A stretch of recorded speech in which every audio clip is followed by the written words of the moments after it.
किसान गुरविंदर सिंह जी और दलजीत सिंह जी की लखीमपुर कांड में नृशंस हत्या की गई थी। मंत्री की गाड़ियों से कुचल के मारा गया था। उनके परिजनों से मिलकर वापस आया और यहाँ बाराबंकी में जो हादसा बबुरी गांव में हुआ था, जिसमें 15 लोगों की जान गई, उनमें से आज यहाँ पीड़ित परिवार से मैं मिला। इनका ये कहना था कि अब्दुल रहमान जी जो इस घटना में मारे गए, वो 3 बजे रात तक परिवार वालों से बात करते रहे और जो घटना हुई है वो लापरवाही की ऐसी घटना जो कि सीधे सीधे मौत का कारण बनी।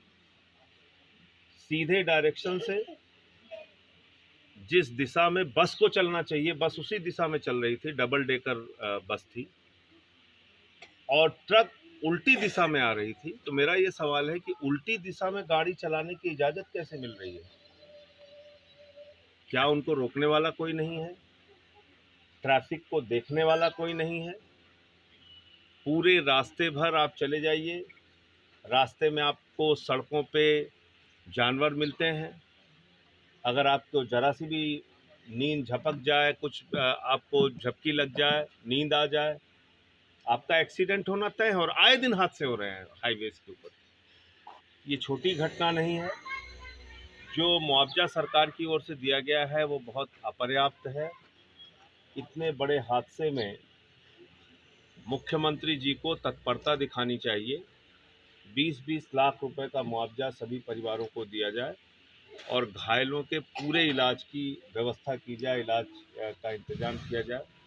क्योंकि किसी के इलाज में हो सकता है 50,000 लगे, किसी के इलाज में 10 लाख भी लग सकता है। तो उनके इलाज का इंतजाम कराइए।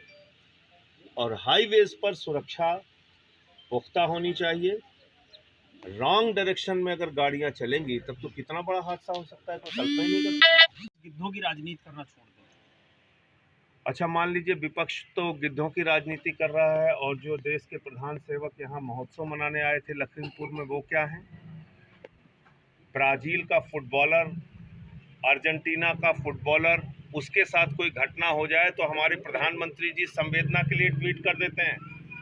लखीमपुर कांड में अन्नदाता किसान गाड़ियों के नीचे रौंद कर कुचल कर उनकी मंत्री के गाड़ी के द्वारा मार दिया गया और देश के प्रधानमंत्री के मुंह से एक संवेदना के शब्द नहीं निकले।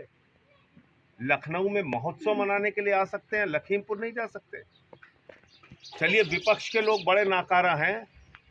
क्या प्रदेश के मुख्यमंत्री आदित्यनाथ जी गए अब तक वहां पे दौरा करने? क्या देश के प्रधानमंत्री अब तक उन परिवारों से मिलने गए?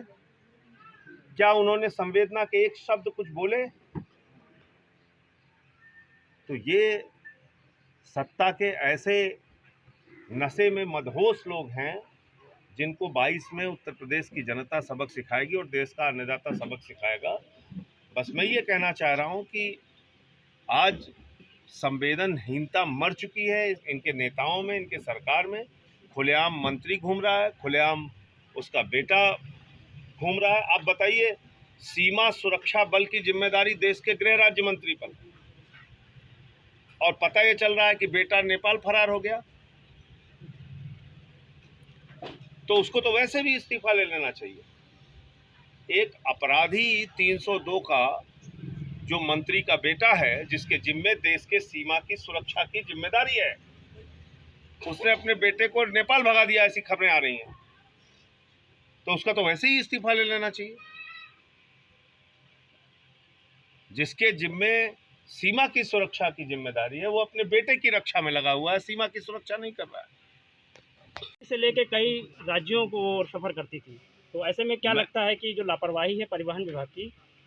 देखिए, ऐसा है कि मैं ये कहना चाह रहा हूँ कि जब ये घटना हो जाती है उसी वक्त फिटनेस क्यों तलाशा जाता है? जितने एक्सीडेंट के मामले होते हैं, एक्सीडेंट होने के बाद ये पता चलता है गाड़ी की फिटनेस नहीं है, गाड़ी का ये कागज पूरा नहीं, गाड़ी का वो कागज पूरा नहीं, इंश्योरेंस नहीं।